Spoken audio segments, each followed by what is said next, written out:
बिस्मिल्लाहिर्रहमानिर्रहीम अस्सलाम वालेकुम नाज़रीन। आज एक गैर मामूली प्रेस कॉन्फ्रेंस हमें देखने को मिली।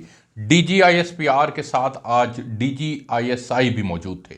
उनको क्यों ज़रूरत पेश आई कि वो खुद आकर अपने सेट किए हुए प्रेसिडेंट को तोड़ें और मीडिया के सामने आकर सवालों के जवाब दें। ये बड़ा गैर मामूली था। पाकिस्तान की तारीख के अंदर ये पिछली 3 दहाइयों में ऐसा नहीं हुआ, लेकिन आज ऐसा हुआ है कि DGISI मीडिया के सामने आए हैं। वो उनके आने की वजूहात क्या हो सकती हैं मुमकिन तौर पर, इसका उन्होंने कुछ हद तक जवाब देने की कोशिश की, लेकिन उसके जो हकाइक हैं मज़ीद वो आपके साथ मैं शेयर करूंगा। जो वो नहीं बता सकते थे, उनके हाथ बंधे हुए हैं, लेकिन सहाफ़ी जो अपना तज्जिया पेश कर सकता है, उस तज्जिए के बुनियाद पर हम आपको बताएंगे कि DGISI को कौन सी ऐसी मजबूरी लाहक हुई जिसकी वजह से उन्होंने आकर के खुद प्रेस कॉन्फ्रेंस की। आज की प्रेस कॉन्फ्रेंस 3 हिस्सों पर मुश्तमिल थी। पहला हिस्सा अरशद शरीफ साहब की शहादत से मुतल्लिक था और आज इस प्रेस कॉन्फ्रेंस के बाद ये तय किया जा सकता है कि अरशद शरीफ की शहादत के पीछे कौन शामिल है। ये आज इसका जवाब मिल चुका है और ये आइंदा आने वाले दिनों के अंदर मज़ीद क्लैरिटी के साथ वाज़िया तौर पर सामने आ जाएगा कि अरशद शरीफ की शहादत के पीछे कौन मौजूद है।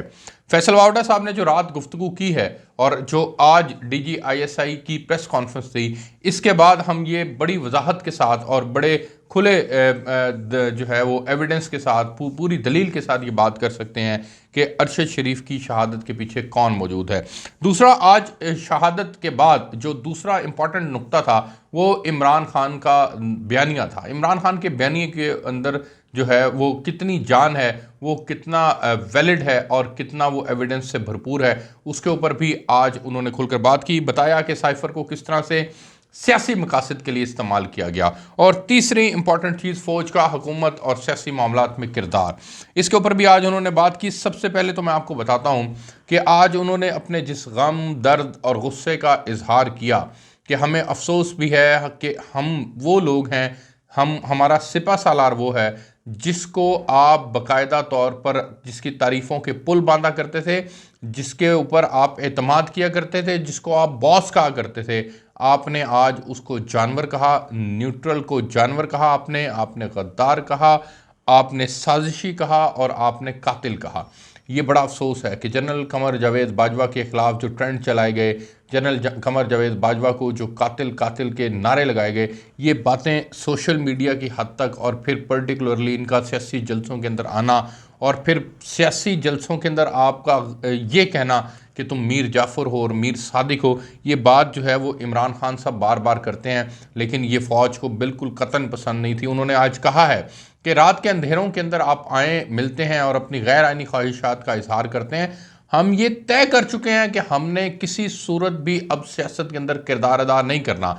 ये एक सहाफ़ी की जानिब से सवाल किया गया कि आप जो ये बात कर रहे हैं कि ये सियासी किरदार नहीं होगा, क्या ये किसी शख्सियत से जुड़ा हुआ है? यानी कि आर्मी चीफ की अपॉइंटमेंट, जो नए आर्मी चीफ आएंगे उनका किरदार फिर क्या होगा? तो उन्होंने बताया कि पाकिस्तान के अंदर जो इस वक्त मिलिट्री की लीडरशिप, टॉप लीडरशिप मौजूद है, उसने ये तय किया है, यानी इंस्टीट्यूट का ये डिसीजन है, ये किसी फ़र्द वाहिद का डिसीजन नहीं है और ये बड़ा सोच समझ के किया गया। उन्होंने कहा कि हमसे गलतियाँ हुई हैं, हमने माजी के अंदर ये किरदार अदा किया है। और फिर DGISI ने बाकायदा कहा कि बिला ज़रूरत सच जो है वो भी शर के मुतरादिफ है। तो इससे बड़ी क्लैरिटी हो गई।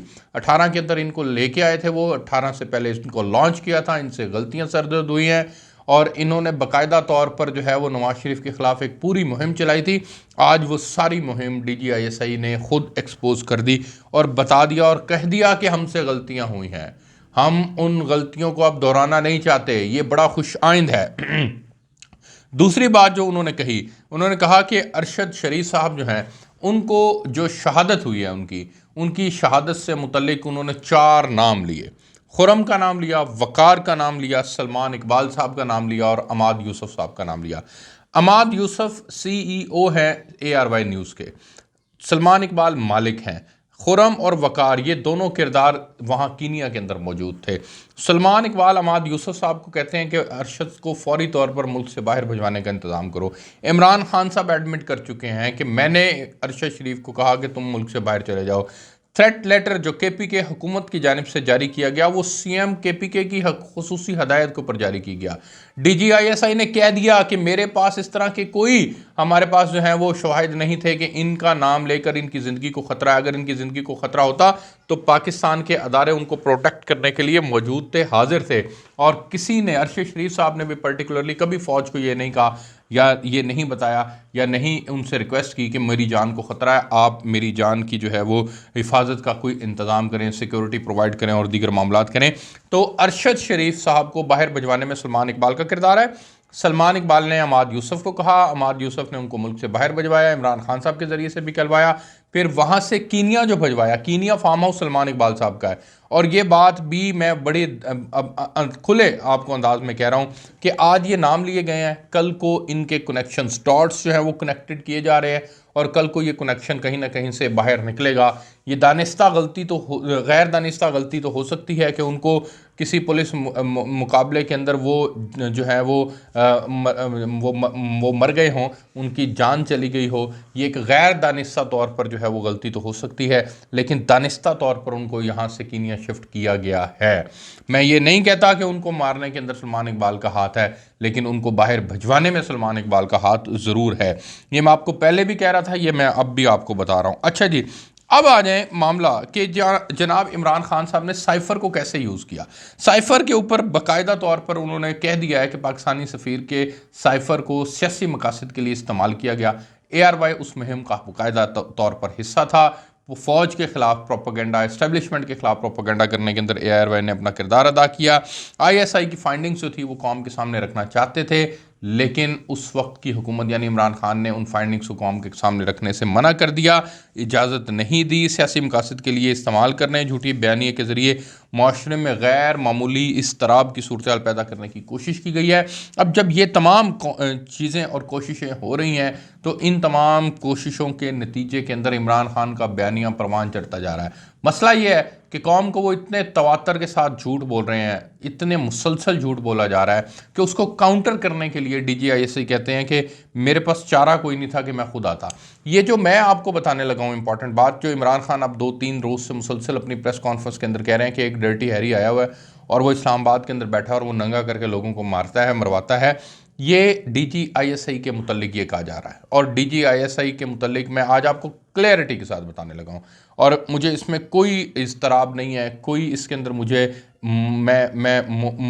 कोई इसके अंदर जो है वो इबाहम मौजूद नहीं है। बड़ा क्लैरिटी के साथ बता रहा हूँ।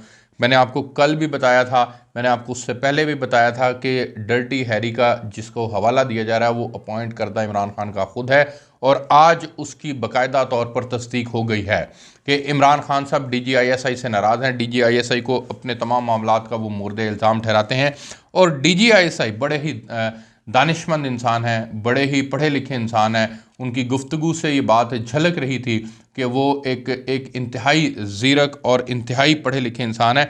उन्होंने कह दिया है कि हम बिला ज़रूरत जो है वो सच नहीं बोलेंगे और ये शर के मुतरादिफ है और जितनी बात कर रहे हैं वो हक़ाइक़ के बरक्स है। उनकी अपनी ज़ात की कोई हैसियत और अहमियत नहीं है, पाकिस्तान की हैसियत है। पाकिस्तान की कौम जो है वो उनके साथ खड़ी है, पाकिस्तानी कौम ने उसको ये ज़िम्मेदारी तफवीज़ की है और उसको वो हमेशा निभाते रहेंगे। अगर उनकी ज़ात का मसला होता तो कहते हैं मैं मार्च में आपके सामने आ जाता।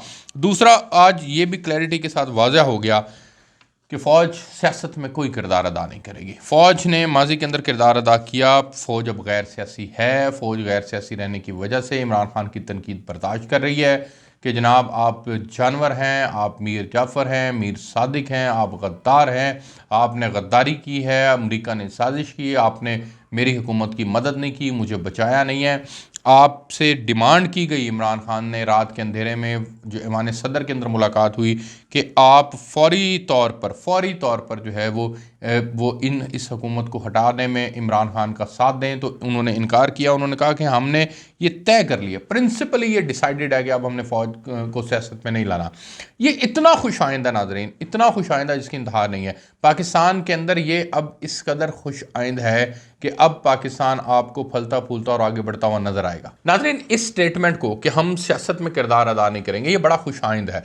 भारतीय वज़ीर-ए-आज़म ने एक मरतबा पब्लिकली पाकिस्तान का मजाक उड़ाया। उन्होंने कहा कि हम किससे बात करें, ना तो समझ आती है कि वहाँ पे बड़ा सदर है या वज़ीर आज़म है या फ़ौज वहाँ पर बड़ी है, तो हमें तो ये हम कंफ्यूज रह जाते हैं कि किससे बात करें। अब जब फ़ौज कह रही है कि वो गैर सियासी होंगे, उनका सियासत में कोई किरदार नहीं होगा, तो फिर ये बात यकीनी है कि अब पाकिस्तान की जमहूरियत मज़ीद मुस्तहकम होगी, मज़ीद फले फूलेगी और आगे बढ़ेगी। यहाँ पर मैं आपको एक और बात जो नुक्ता है वो बताता चलूँ कि अगर फ़ौज, इसके शवाहिद भी हमें मिल गए हैं कि फ़ौज गैर सियासी है। अगर फ़ौज गैर सियासी ना होती तो इमरान खान कतन जो है वो पंजाब से जीत ना पाते, कतन इमरान खान जो हैं वो इतनी सीटें विन ना कर पाते जितनी उन्होंने विन की हैं। ये इस बात की दलील है कि फ़ौज सियासत में किरदार अदा नहीं कर रही। पाकिस्तान और आइन और कानून के मुताबिक जब वो किरदार अदा करने की बात करते हैं तो ये बड़ा खुश आइंद है। और दूसरा, अरशद शरीफ साहब की हलाकत के हवाले से जो उन्होंने जिस तरफ इशारे किए हैं, वो तमाम इशारे इस बात की दलील हैं, गवाही देते हैं कि अब आइंदा आने वाले दिनों के अंदर पाकिस्तान का जो जो जो जो ये एक बहुत बड़ा सहाफ़ी जो शहीद हुआ है, इसकी शहादत के जो मज़ीद एविडेंस हैं और जो मज़ीद क्लैरिटी है वो आ जाएगी, और कौन इसका ज़िम्मेदार है, किसने ये तमाम साजिश रचाई है, ये भी सामने आ जाएगा। इसको ये मत समझा जाए इस सारी कहानी को कि DGISI की प्रेस कॉन्फ्रेंस और उनका सामने आना ये इस बात की दलील है कि जी इमरान खान के लॉन्ग मार्च को डिफ्यूज़ करना है और माइनस करना है, तो ये कतन ऐसा नहीं है। इमरान खान का लॉन्ग मार्च और उससे जुड़ी तमाम चीज़ें जो हैं वो उन्होंने अपनी प्रेस कॉन्फ्रेंस के अंदर कह दिया है कि वो एक जमहूरी अमल है। जमहूरी अमल के ज़रिए वो आते हैं तो वो आएँ और आके अपना एहतजाज रिकॉर्ड करें, वो जो डिमांड्स लेकर आते हैं वो आएँ, हमें कोई एतराज़ नहीं है, हम उसमें कोई इंटरवीन नहीं करेंगे। हाँ, पाकिस्तान को डिस्टेबलाइज हम नहीं होने देंगे। तो ये बात वाज़ह होगी। मज़ीद इसके हवाले से इमरान खान साहब भी अब एक जवाब देंगे, प्रेस कॉन्फ्रेंस करेंगे, वो भी आपके साथ शेयर करेंगे हमारे साथ।